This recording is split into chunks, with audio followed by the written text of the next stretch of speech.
Morning, everyone. It's so nice to see the Think Right family on a Sunday morning. To see a lot of familiar faces, a lot of new ones also. Good morning, everyone. We are here with Nishtha today, and we will be talking about how to overcome the COVID anxiety with the help of yoga, which is something that Nishtha has been talking about on her handle as well. I mean, if you guys don't follow her, please go and follow her on Instagram. She has some really useful tips for people who've gone through the disease or know somebody who's gone through it. I would really request all of you to do that. And let me just quickly tell you a little about Nishtha for those who don't know her. She is an ex media professional who found her calling in yoga and meditation and has since not only changed her own life but has changed the lives of a lot of people around her with her guidance, with her practice, with her expert tips. And we're so happy to have you here today, Nishtha. Thanks a lot for joining us.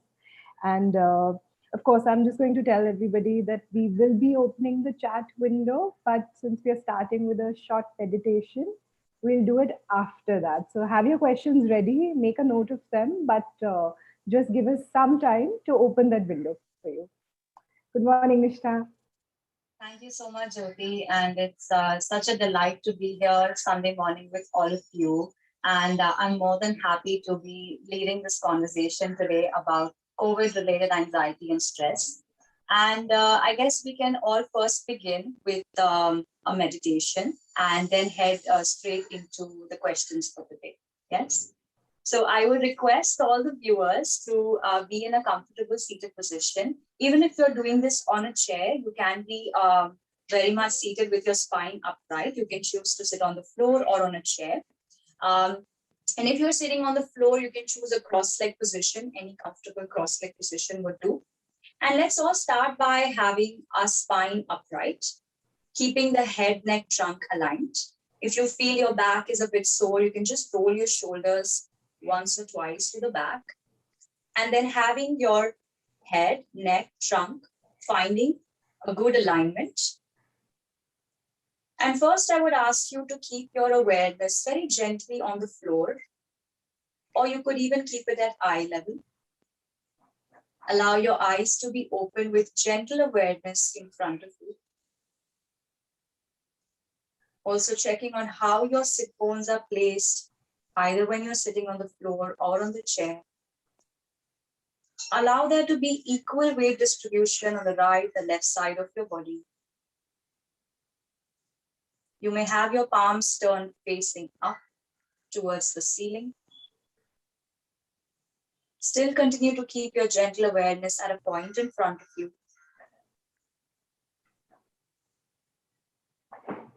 Keeping a gentle, steady gaze as you also begin to check on the parts of your body. Starting to bring your attention to the feet. Start by relaxing your feet, the ankles, the calf muscles, the knees, the thighs. Checking on the lower body, completely begin to relax. Now at this point, if you start feeling your eyes are getting heavy and you would like to close your eyes, slowly allow your eyes to close. Or you could also keep it half closed if you like. And the moment you close your eyes, your awareness shifts inside your body. And then checking on your hips, the lower back, the pelvis. Notice how this region of the body feels right now. Allowing the muscles to untense themselves. Just letting go of any control. Start then shifting your awareness from your tailbone, rising the awareness all the way to the back of your neck. Taking that awareness along the length of your spine. Notice a gentle lift in the back. Then shift your awareness to your pelvis. Checking on your navel, the belly center. Allowing that part to be soft, breathing freely. Then allow your awareness to rise up towards the chest cavity. Notice how the breath fills up in the lungs.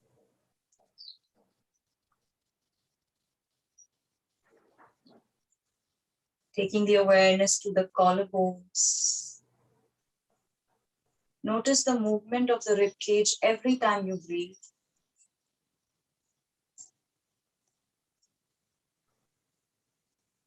Then shifting your awareness to the fingertips, to the center of your palms, to the wrist,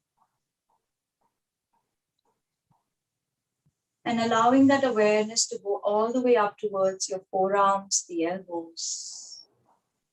Being aware of your upper arms and shoulders. Notice if you're collecting or holding any weight onto your shoulders, allow it to relax. Just letting it be dropped and easy. Notice the space between the neck and the shoulders. Untensing the muscles around here. Taking your awareness to the muscles of your throat, the back of your neck. Start by softening up the facial muscles. Allowing your mouth to be soft, jaws relaxed. Check if your teeth are clenching. Start to loosen it up. And relaxing your eyes, the forehead, the crown of the head.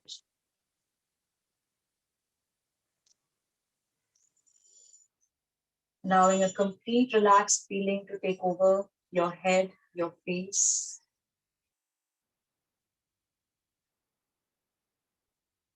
And we're just going to return to the natural flow of the breath.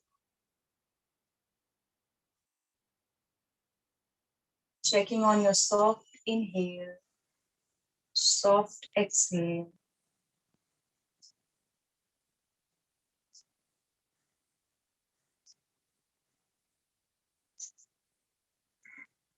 Now we'll just take the awareness to the base of the spine. And we'll allow our breath to rise from the base of the spine all the way up to the crown. And when you exhale, awareness from the crown and the breath releases out through the nose. You can do this with me a few times. Inhale, feel an upward wave of the breath rising from the lowest part of your spine all the way up to the crown of your head.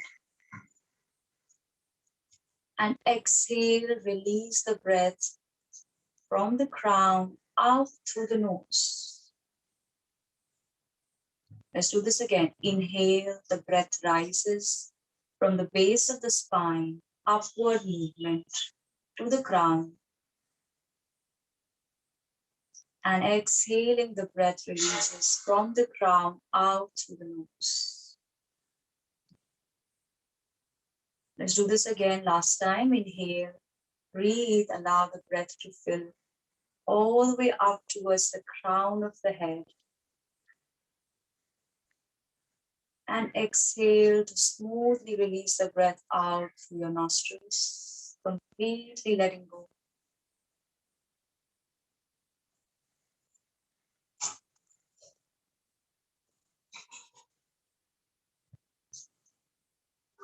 And very slowly, we take our palms joining in Anjali Mudra in front of the heart center in a Namaste.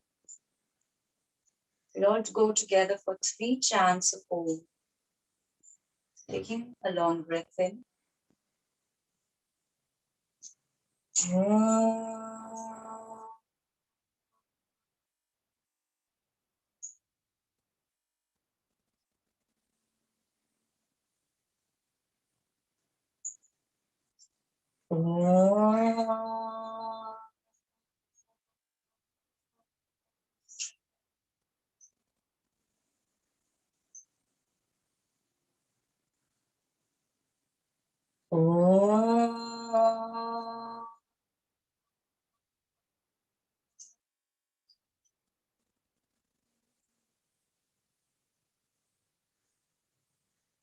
Take a moment here to soak in the vibrations of the Om.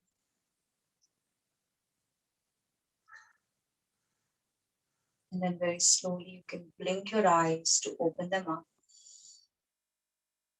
Thank you so much. Thank you for being present this morning.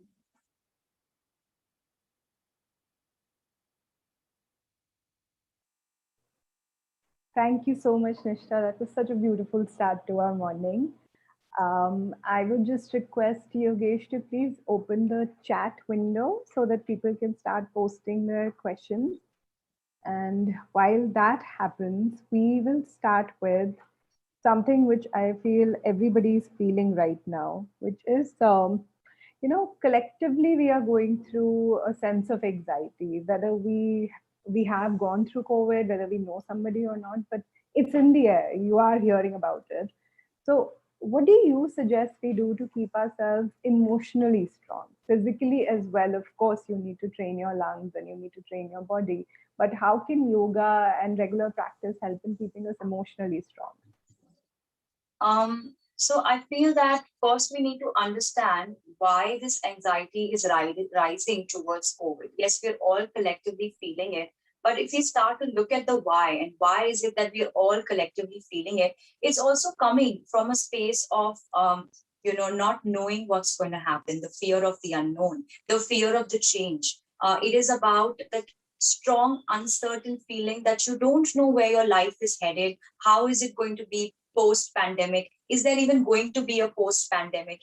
So it's not like earlier. I think we all started with having the anxiety of contracting the virus. I think now we've gone over that, and now it's about, is this ever going to change? How many more waves are going to come? So I think it's coming from that space of, you don't know what is lying ahead of you. How can you plan your future?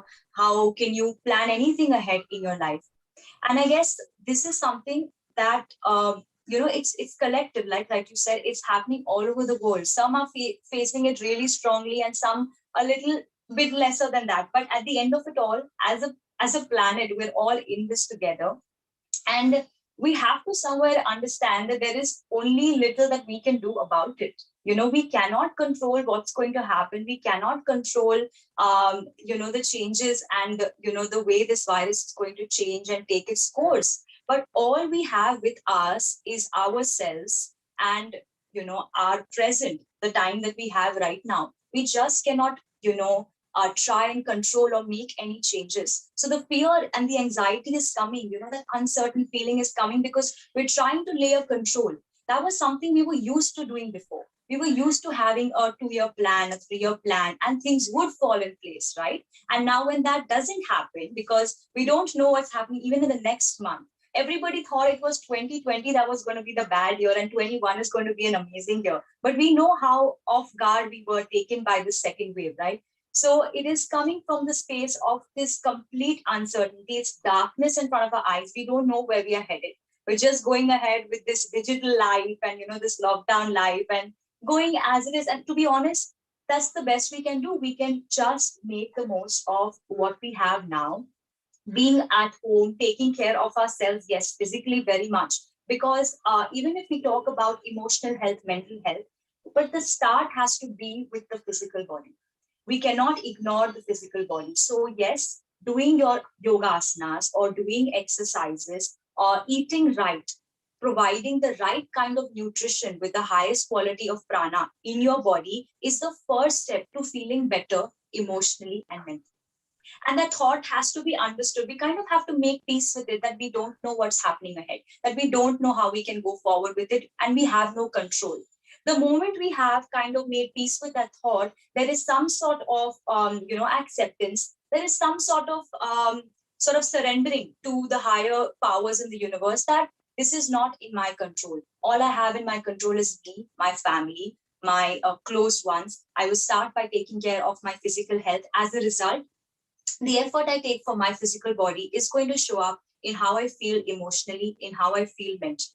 So I think this is the progression that we can take towards this. Absolutely, absolutely. So when you say, I agree, we have to take care of our physical body. I think a lot of people do get confused between are we exercising, or are we actually providing our body with something that it can survive on? Like you said, we need to provide prana to our body, which is a concept that people kind of understand, but they don't know the depth of it. So if you can just give some, let's say, three useful things to keep in mind while we are at home, how can we make sure that the food that we are eating is right, and how to take care of our body without actually stepping out. A lot of people are very addicted to the idea of going to the gym, and I know personally they're like, oh my God, I haven't gone to the gym for a year and a half. I'm in my worst physical condition, which is, I think, a wrong approach. So maybe we can guide them into how to stay at your optimum even when you're home. Yeah. I completely understand, the need of being in an outdoor space, other than your home. But we don't want to put ourselves through that risk, and, it's about making the most of what you have. So when we talk about exercise, and like you said, what is it that, that exercise is doing to you? Maybe I can even highlight a little difference between when we just talk about generic exercising, working out, going to the gym, versus when we talk about yoga asanas, right? Because there is a difference. Yoga asanas, yes, they are exercising your body. It is like a workout, yes, but there is a major difference, and that is the breath. The way we use the breath and learn to retain the breath when it comes to yoga asanas, that is us also preparing for pranayama and meditation. That is a difference when you work out in a gym, where you work out or you do a general exercise, where you are kind of say, for example, when you're doing a cardio, you are losing breath, you are panting, your breath gets heavy, right? So in yoga practice, we're constantly being aware of breathing through the nose. And that is the major difference that I would like to highlight, that is between yoga asanas and, working out and, doing any other form of high intensity exercises. Here we are learning to preserve the breath, because the breath is one of the mediums of raising the prana in the body, right? So if we are constantly having the breath in an outward manner and not paying attention to the intake of the breath, the retaining of the breath, and then allowing a natural exhalation, that's how it works. Every posture in yoga asana is combined with, or every movement rather is combined with the breath. So the idea of being so mindful about how your body is moving with every inhale, with every exhale, is what makes a significant difference when it comes to yoga asanas and any other form of working out. So if somebody has to, start practicing at home, it would be a wonderful thing to start practicing yoga asanas. Does not mean that you cannot work out. Does not mean you don't do other forms of exercises, for sure. But then you have to see what your purpose is. If you're looking at something which is high intensity, if you're looking at losing weight, if you're looking at an aesthetic appeal, you're looking at a cardio focused thing, you surely do what you can. There's so much available content. There's such amazing teachers on the digital platform which you can reach out to and start practicing. Because I think that in the lockdown life, one great thing that's happened is the online world, like the way we are communicating right now, that has opened up. We would have not even had the thought of doing things that we are doing today because of the lockdown life. We have opened up the digital world, and everybody has opened themselves up to it. So it would be wonderful to sign up for classes, to look for teachers who can guide you into your home practice, wherein you don't feel like you are sitting at home putting on weight and not going to the gym. So that would be the first thing. You can incorporate yoga asanas. You can, of course, have a mix of other forms of exercises. That would be great. And along with that, it would be wonderful to start incorporating the practice of pranayama, especially because now we need to understand what the pandemic has done. It has started to affect our respiratory system. And now is when people are waking up or realizing, opening up to the idea, oh, what is pranayama? Shall I start doing it? What is it about? But it is also, again, important to understand the beginning shall be with yoga asanas. Because till we don't learn to move our body in synchronization with the breath, being so mindful about inhale, exhale as you move your body, we will not be very well prepared for pranayama. Because pranayama requires us to be seated upright. So our body requires that form of asana. For pranayama, you need to be aware of the subtle flow of the breath. It is not an active flow necessarily. It is mainly a subtle flow of the breath, being aware of how the breath travels in and out of your body. So starting with gentle asanas, to be prepared in the body, to be prepared in the level of your breath and the mind, gradually heading towards pranayama, which starts to have an amazing impact on your respiratory system, of course, and that as a result works on your nervous system as well. And it is the nervous system when it is in, when, for example, the sympathetic nervous system is overstimulated. That is when we are feeling constantly stressed, constantly anxious about everything. That's where the frustration starts rising because we're not giving ourselves the chance, the occasion to relax, to find rest. So the combination of asana pranayama can very well guide us moving towards soothing our nervous system. So that is extremely useful, because I think people just suddenly it's become very important to understand pranayama and breathing exercises and lung capacity. Everybody's talking about it while not realizing that it starts with something very basic. Like you need to actually pay attention to what is happening with you. Yes. Okay, we have a question from Om Om Bakade. I think he's talking about the isolation, COVID related isolations, like how to defeat loneliness during isolation. Thoughts keep coming to your mind, how to get over them. Right. So I think the idea of being, we're still not very comfortable with the idea of being in our own company, So it is not a very appealing thought. It is like, it's a spectrum on which you can start from solitude and move towards loneliness, being comfortable in your own company and moving towards strong feelings of, requiring that outward connection. But I think, I mean, of course, I do understand people feeling really isolated, especially because you have to, at occasions, stay away from your family. You can't meet them for their safety, for your safety, etc. But somewhere realizing that to be in your own company is beautiful, and this is something we should develop, this relation, this friendship with our own selves. This is the best chance to do that, because so many external stimulations have been cut off, where you have now so much more time to be with yourself. We can also start looking at it this way, that this is now an opportunity that we have received, which we would have not even ventured into had we still been living the pre-pandemic life, because everything was outward. My work, my priorities, going outward, fulfilling duties for other people, fulfilling responsibilities. So all your attention is so much outward. Oh, I have to catch up with this one. I have these meetings. Oh my God, let's go for a movie, which is great, which is fun, right? But we completely forget that the idea of fun and the idea of enjoyment can also be with yourself. How can we not start to build a relationship with ourselves? Having to be able to spend that time with yourself is wonderful.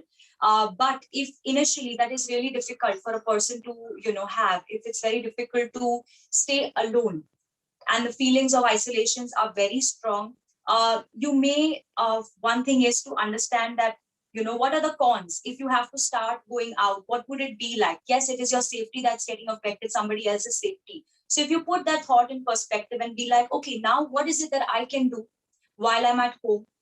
Find something that you enjoy doing. Start putting in your time, your effort in, for example, if you like cooking, creating new recipes, if you enjoy gardening, if you enjoy exercising, finding those hobbies, or rather rekindling those hobbies which probably once existed, those skills and talents that once existed, to bring them up.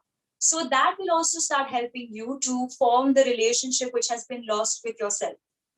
I would say that why don't you start meditating? But no, a person who is so deep into the feeling of loneliness would need to first stimulate their senses to connect with, the things that you enjoy doing the most. Start reading or watching things that really awaken and open doors of your mind. Reading books about people who have transformed their lives, who have led by example, watching documentaries. These things start stimulating and making you realize that I'm also capable of it. So there isn't any more that I need to depend on other people and other relationships to lead a happy life. I, with my own company, with my own self, can slowly start to form an inward relation that I don't constantly feel that need. It is not at all a bad thing to have relationships, but it should not be the dependency, the constant need that you can't do without. That is the little change that we want to start bringing about. I think that's one challenge that a lot of people faced, and I think it's something that a lot of people have managed to overcome also during the pandemic. They've actually realize how much they appreciate themselves. Absolutely. Yeah. We spend our lives just making sure everybody around us is happy, but Yeah. hardly ever pay any attention to the self. So, Om and anybody else who has similar questions, I think just focus on yourself during this time. Spriti is asking, okay, I think this is when you were talking about surrendering. How can one concentrate and surrender while doing yoga and meditation to actually get connected with the inner self? She's like, I can't do it. Like, it's a lot of struggle. Yeah. So I would suggest, I mean, see, when you're just beginning off with a practice, it is best to do it with the guidance of a teacher. So you don't feel you have to do anything. You are just being led. You're being facilitated. So when you just give that complete trust, you don't have to surrender to anything else. Just surrender to your teacher. Trust her to guide you into it. Trust her to lead you into it, and just trust that she is helping you or he is helping you into forming that connection. By the end of it, you don't have to sit and check that, have I connected with myself? Was I concentrating enough? Was I breathing well? No. We don't have to hold these expectations.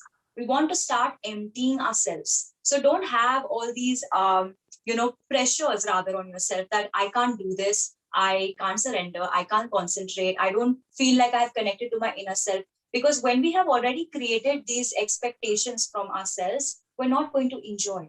The idea of practicing yoga and using yoga as an aid is to start feeling free, to feel liberated. So don't have any expectations. Whatever you heard from people that it makes you feel so and so, forget about it. Don't have to, you have to experience it. How does it matter? It's like reading up on Google telling you these are the benefits of yoga. No, you do it for yourself to experience it. So it would be best to just find a teacher who you connect with, who you can trust, completely surrender yourself to the teacher. That's it. Trust that she is teaching you. She comes from knowledge, she comes from experience, and then just go with the flow. And then you will know what you feel. You don't have to pre-plan your feeling. That's about it. That's a good place to start. Just surrender to your teacher. They're called teachers for a reason. Okay, Alu Sanjaya is asking how to keep myself calm during any physical ailment. During the physical ailment, not How in to keep myself? Can you like elaborate the question a bit? I think must be talking about COVID. During COVID, I think there are a lot of thoughts coming into your mind. So, Right. how to keep myself calm during those thoughts? So when we are talking about the mind playing a big role, right? It's because the mind is either in a forward direction or in a backward direction, and that is where we lost the calm, right? Because you're either constantly thinking about what's going to happen next, or you're remembering past painful memories which are bothering you. So when you're doing your exercise or even when you're doing yoga, try and be or at least start, say before you even begin, when you're just about to start your practice, whatever form of exercise you're doing, sit for a moment, center yourself, remind yourself the reason as to why you're doing what you're doing, remind yourself the purpose. Let there be more than one reasons as to why you're doing what you're doing. Find every day, you might even get a new answer, in fact. And then remind yourself of the intention with which you're going to do this said practice. Try to be as present and center as possible by using your breath. Breath is a wonderful guide. It helps us to anchor in the moment. Don't have to think about concentrate, focus. No, just be with the breath. Every time your mind drifts away, you start feeling uneasy, remind yourself, I'm happy, I'm thankful, I'm breathing. I'm happy, I'm thankful, I have a body, I can move, I'm exercised. I am well, I am absolutely in the peak of my health, and I'm so grateful for that. The more you find reasons to be happy about, thankful about, remembering that, hey, you are actually in the best place you could be, things start changing. So remind yourself of the intention, prepare, center yourself before you start exercising or doing your asana practice, and just use your breath as your guide. That's about it. Okay, we have our next question from a very young user. She's actually 14-year-old Anusha. She's asking, is there yoga for less flexible people? My mother deals with anxiety and stress, and she's not flexible at all. Is there a way for older people to practice yoga? I think she's figured the association between anxiety, stress, and yoga, but mom is not flexible enough yet. Yeah, well, this is such a common question. And I mean, I think the more I say it, still less, that you do not need to be flexible before starting yoga. It's like saying, I don't know how to dance, so I can't go to a dance class. You have to submit yourself into like a yoga session or whatever it is. And slowly that's like a byproduct. It will start changing. And also a person practicing will realize that it's actually first the flexibility in the mind that starts to take place. As a result, it starts showing in the body. So right now, when there's resistance that if I'm not flexible, I cannot do yoga, that thought will start changing the moment you start out with your first practice. You realize, okay, I am ready to open myself up to it. My mind is opened up. You become flexible in your mind. There you go. Flexibility has come in. And then slowly your body will respond to exactly how your mind is. So it's completely okay. You don't need to be flexible. Well, this actually brings us to a question that I've been wanting to ask, which is about, how yoga, I mean, it's such an ancient practice, but it's very useful for our modern day issues, so to say, like flexibility, one of the ones that you just spoke about. So, can you help us understand more about how practicing yoga can help you in your day to day, what we call modern living? What is the direct connection between the two? So we have to first identify what are the modern problems. Everyone might have their own list of problems, but if I have to point out some of the most common modern problems, I think it would be everything to do with the way we lead our lifestyle. One major change that has happened from then to now is the way we live our lives. Our lifestyle has completely changed. And because this lifestyle has shifted, which means sleeping really late, eating really late, everything becomes about work, so much more screen time, everything is about screen, everything is about digital use. As a result, you don't wake up fresh, all the time sitting on a chair, sedentary life. So a lot of lifestyle related issues show up in the body. So one would be posture as well, constantly feeling that the body, the spine, actually, if you see, there are studies that today that the human body, the spine has, it's like we went through an evolution from the ape to upright, and now it's starting to go back, and it's like kind of going in a reverse because we have completely lost connect with our primal movement.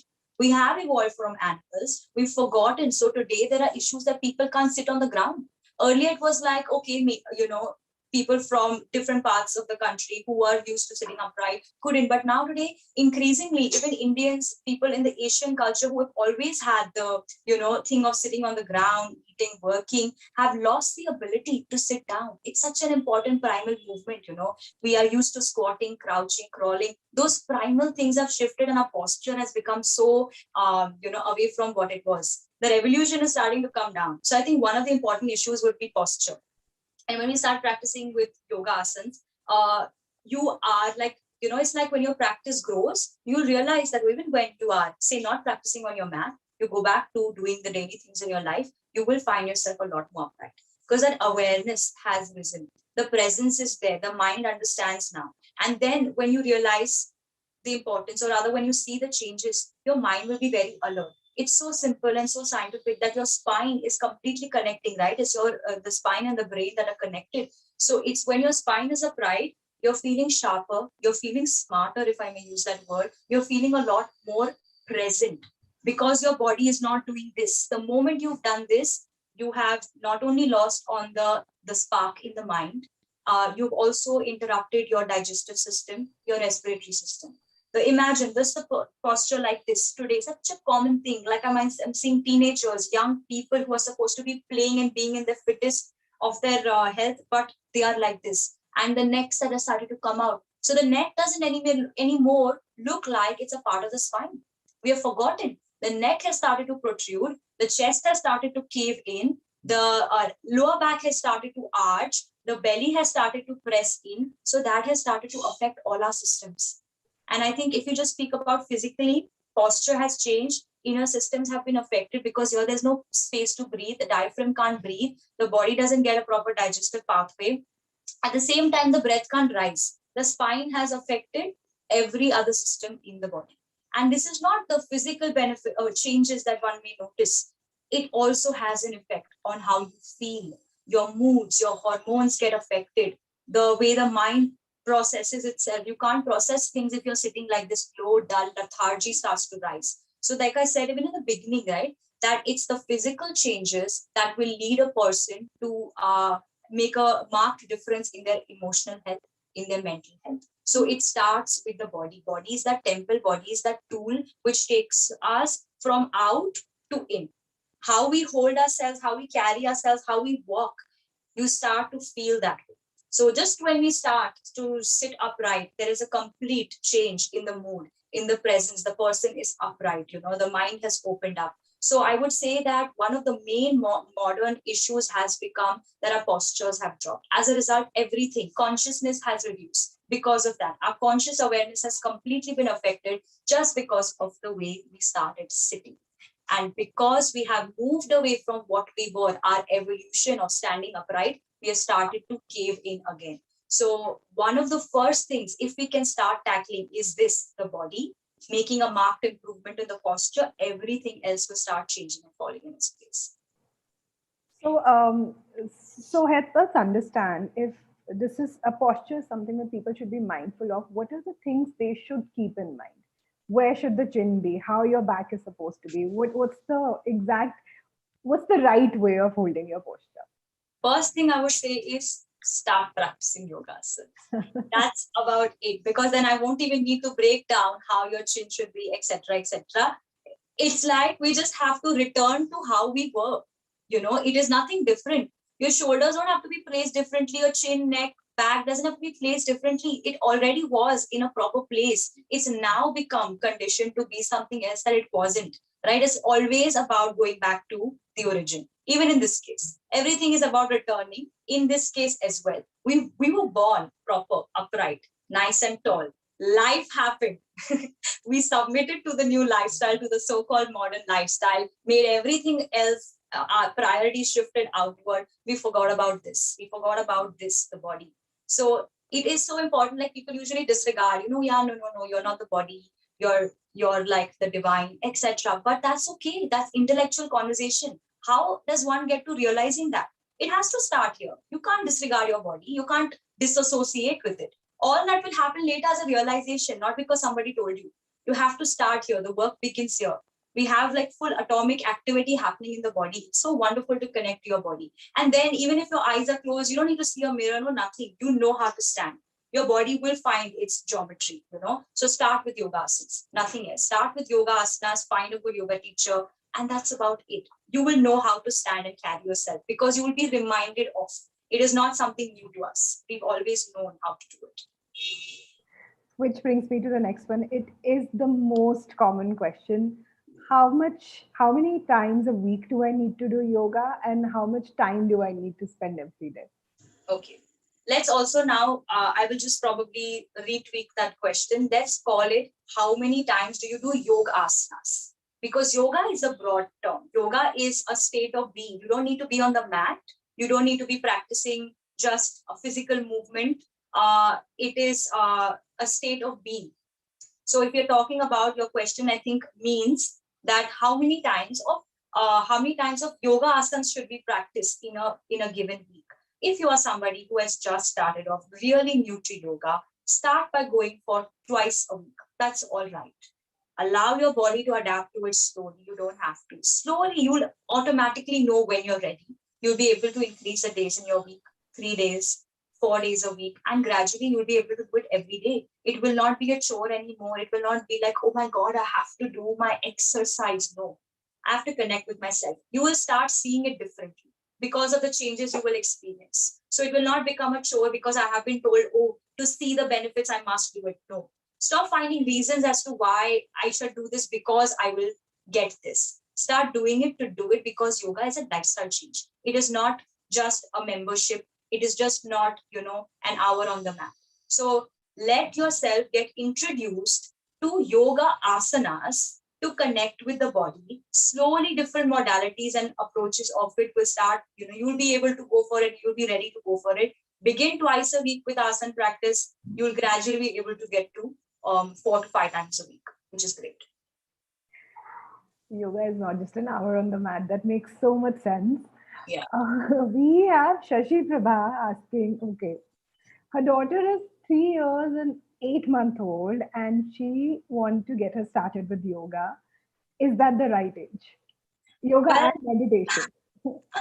I mean, yes, there have been very lucky, fortunate kids who have started really early. And I always wish it was me. But nonetheless, I guess it's never too late when you begin with yoga, and it may also never be too early. But for your kid to be able to understand, you can probably look at the age of 5 is what they usually say. By 5 years up, is all right. And they have special programs. There are special programs by teachers who only cater to yoga for children, and they plan the sessions and classes in a very interactive manner.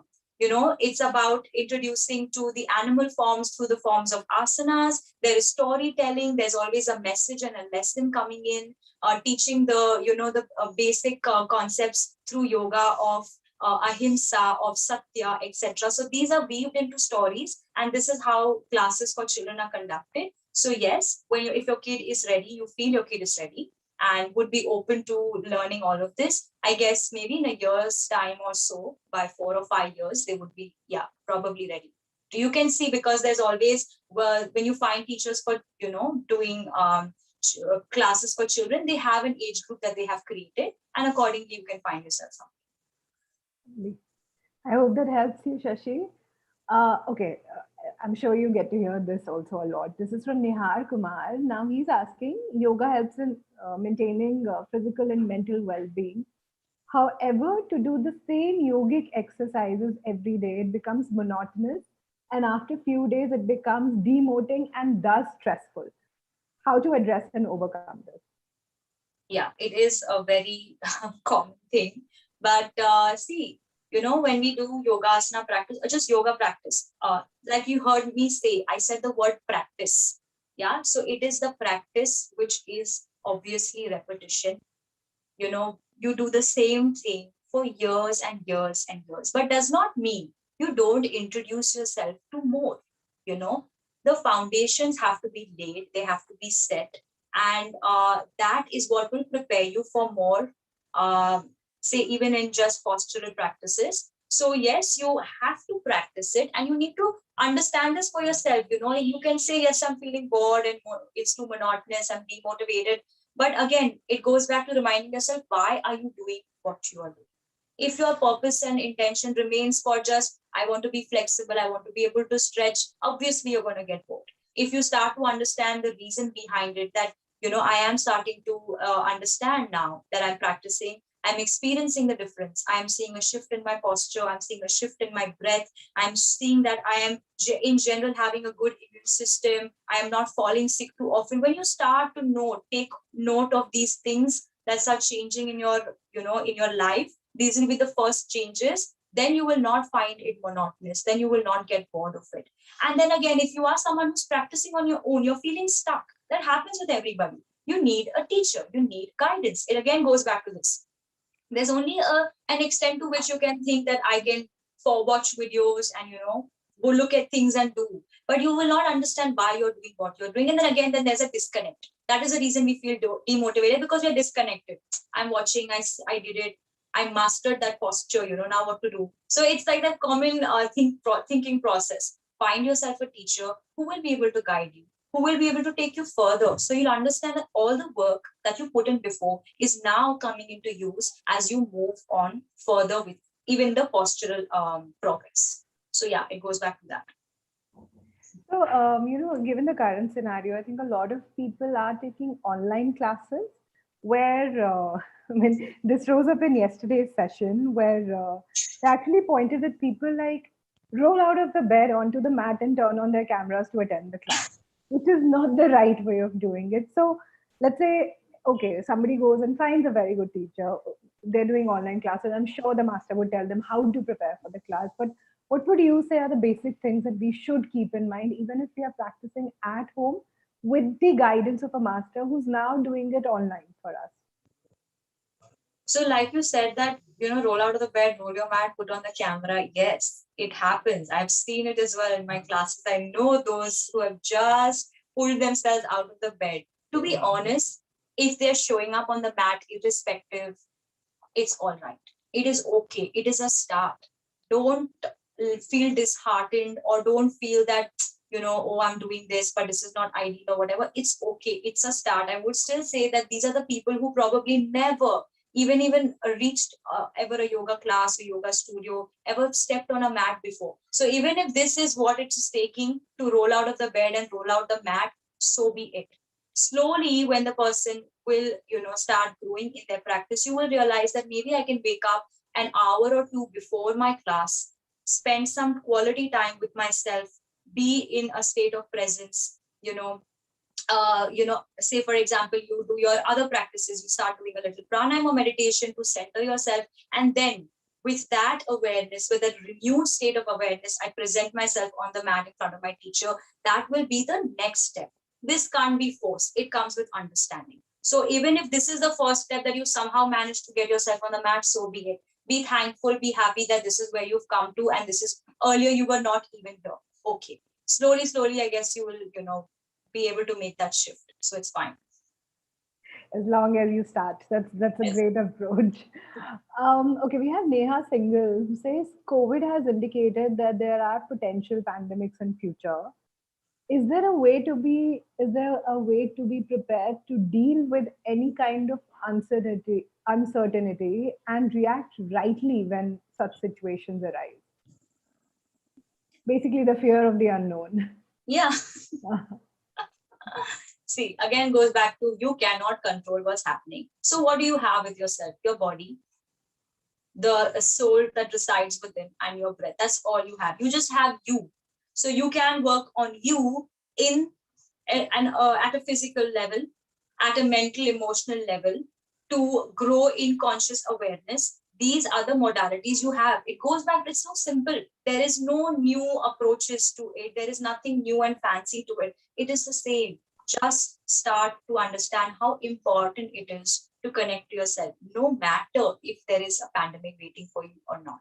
This is not to be done out of fear of pandemic, again, because then it will be short-lived, it will be half-hearted. You have to understand that this is for yourself. Why are you doing any of this? Why are we even having this conversation? It is for yourself. It is not necessarily for a pandemic. A pandemic has opened up a gate, a doorway to give us a chance to connect to ourselves. So let's not make it about it. Let's understand the lesson from all of this. It's not about finding yourself into another loop of fear. It should be irrespective of what. I am here, all I have is me. I cannot control. All I can control is this. I cannot control it. That is the lesson. So we should know to be able to take the right takeaway from it.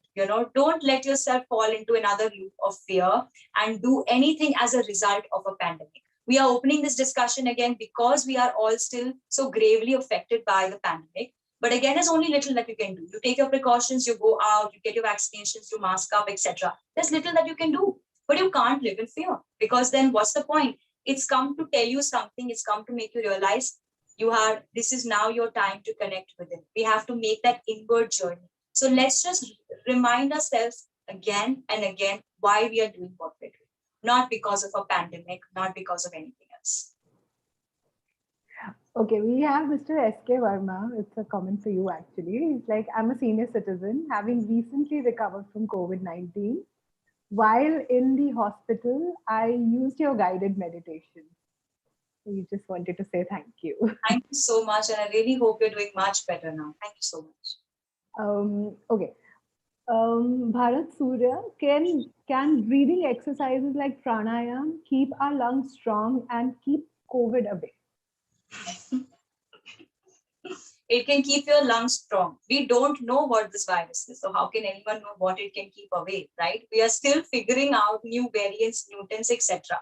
See, again, we cannot talk about that external factor. It goes back to within, and I don't, want us to look at yoga or our ancient, sciences as this magic pill that, oh my God, I have diabetes, let me do this. I have thyroid, let me do this. These 5 poses, usually we see around a lot. You do this and this gets fixed. You do this, it gets fixed. No, it is an overall thing. It is a lifestyle change. So when you talk about breathing exercises, pranayama, yes, but that if you haven't done your asana practice, you will not be able to effectively practice pranayama. So goes back on that. You have to first prepare the body to be able to tap into your respiratory system effectively. Doesn't mean you cannot do it. Of course, you can do it. You will be doing it. But it will be such a mechanical process because you haven't connected to the level of your breath very subtly.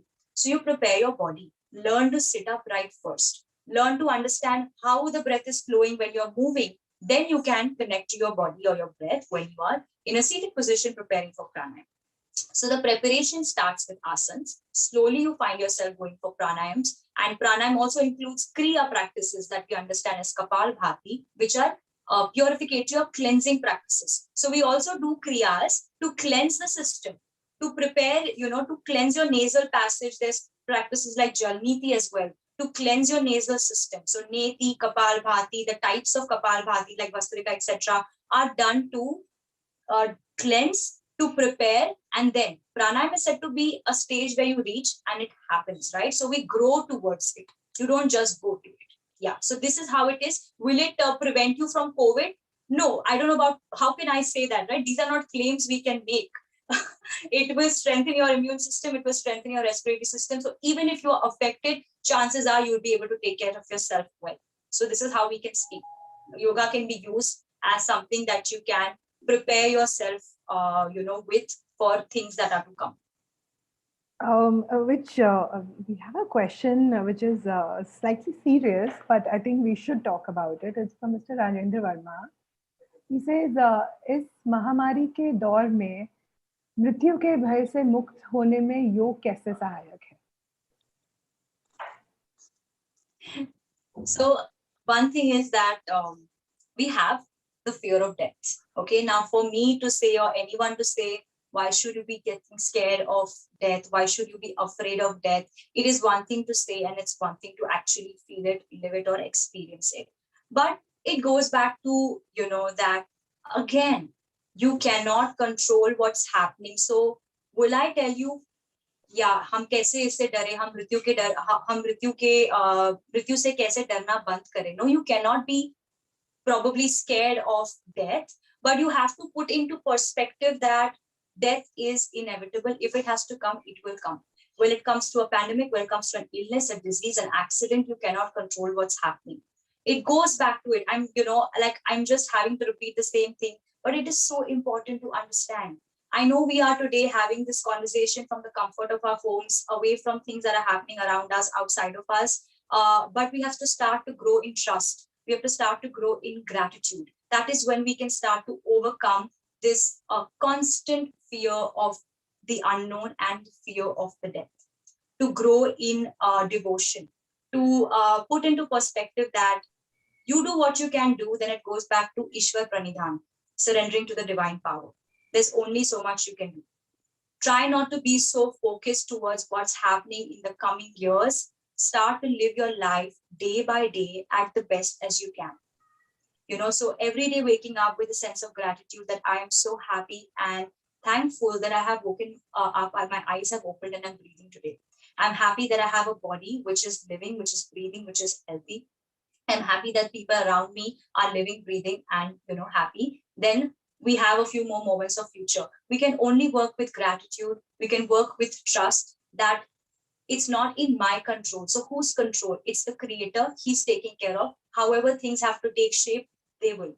So growing in trust, growing in devotion, even if you don't want to call it God, you don't want to call it anything, but there is a universal power, a universal force controlling everything. So why to take all of the responsibility and the headache on yourself and just surrender? Ishwar Pranidhan. That's all we can do. It just literally goes back to that. It's such a lovely thought. I mean, if you think of it that way, like we take stress about everything from the moment we actually not even wake up. While we are sleeping, we are stressing about different things, and we wake up with stress and we go back to bed with stress. We probably haven't even slept because of stress. So we missed out on the beautiful time of rest, Oh yeah, that is one of the questions. How can yoga help us sleep better? I haven't asked that because you have already kind of talked about it, but since we are talking about it, what can people do to sleep better? So I would suggest actually some very practical changes in the day. Because okay, one thing is you do your yoga, pranayama, it starts changing, the oxygen levels start improving in the body. When your breath is flowing well, sleep usually doesn't become a problem. Like for example, when you are really learning to breathe effectively, full breath, not just shallow chest breathing, sleep starts improving. But even if I just speak about day-to-day routine, start planning your meals better. not having late dinners. So spacing out your 3 meals that you eat in the day or 2 meals that you eat in the day well. So you have good gaps between the meals so your body can digest the food, because undigested food also doesn't let you sleep well.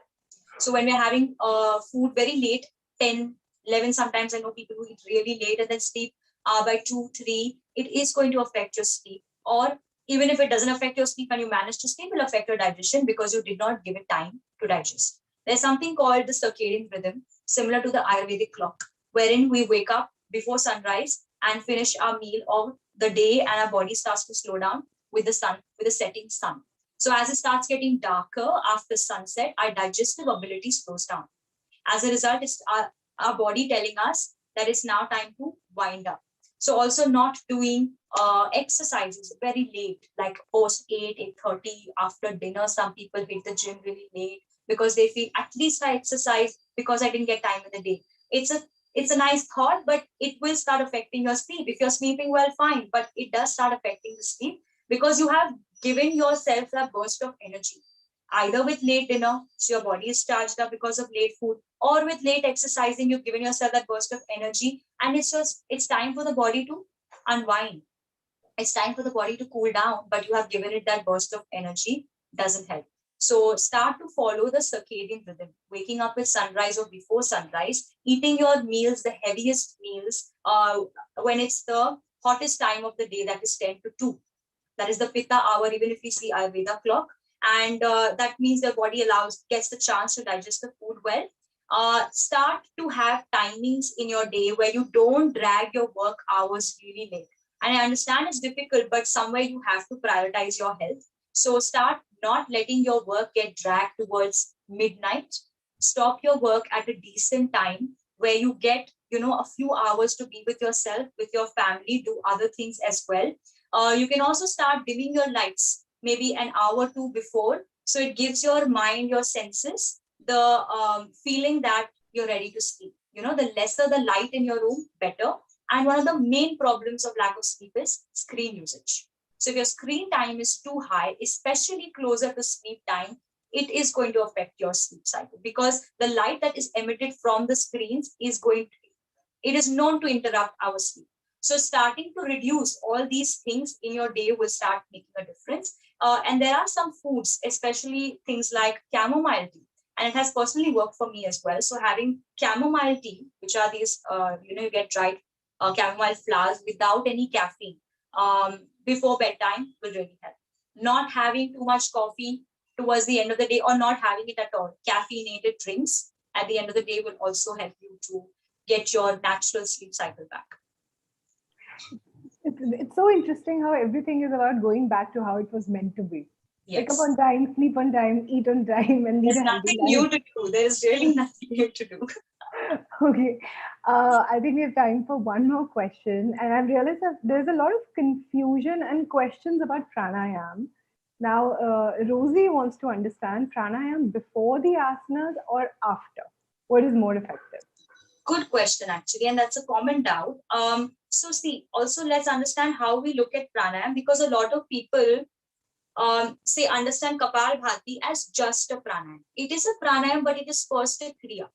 It is one of the shat kriyas or shat karmas in yoga as we have it, which are the cleansing practices, the purificatory practices that are done again at the preparatory stage, when you're preparing your body and your systems. So Kapalbhati, for example, and its subtypes, things like Udyan Bandh, Mukha Dhauti, all of them are done before, because again, these are with breath. So when we see any kind of breathing exercises, which is very loosely labeled as breathing exercises, it is just for understanding. It's not very appropriate to call it a breathing exercise. But when we look at things which are controlled by the breath, we put it in a general category of pranayam. But Kapalbhati specifically, for example, should be practiced before your asanas. So you kind of wake up your systems, you charge up your respiratory system, you start clearing the toxins from the body. Excess carbon dioxide starts getting eliminated, your nasal passage starts awakening, and your mind starts getting a fresher feeling. That then prepares you and sets the theme and the tone for your asana practice. Then when you have finished an asana practice, if for example, you're practicing a strong hatha practice, you have sweat, etc. Even if you've not, whatever your asana practice, you moved your body, you end with shavasana, and then you can do your pranayam, or you finish asana, do your pranayam, which can be your anulom vilom, surya chandra nadi vedan. If it's summertime, it's really hot, shitali shitkari pranayam, to cool down the body. The purpose of pranayam after asana especially is to relax, cool, calm the body, to activate the parasympathetic nervous system, which is responsible for a relaxed feeling in the body. Then you end with shavasana, and if you would like to then go into meditation, you can. So this is the traditional order used. But again, if you are somebody who starts getting into a really regular practice, you have done it since a while, you are very comfortable with all the practices, it is completely all right to go for a Kriya Pranayama meditation practice, even if asana is not included. So it depends on the stage you are at, where your practice has been. Over a period of time, you can directly go for pranayama as well. But it's essentially the asana that prepares you for it. Thanks a lot, Nishtha. I think there are more pranayam questions coming, and this is the last one. Now, Usha is saying, I'm scared to do pranayam as I heard if I do it incorrectly, it will affect my inner organs. Is that true?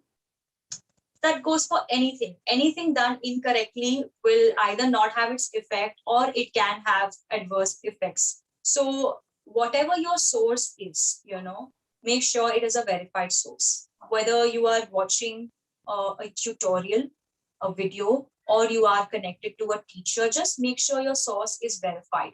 If you are doing it under the right guidance, there is no problem. If there's somebody helping you understand that this is how you do it, there is no problem. But sometimes we just start doing anything on our own because we once saw it on television or once saw it somewhere, doesn't help.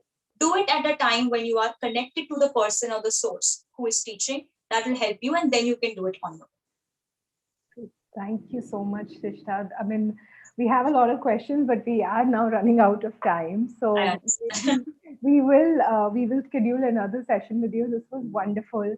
Thank you so much. You've answered a lot of queries here. I'm sure everybody found it super helpful.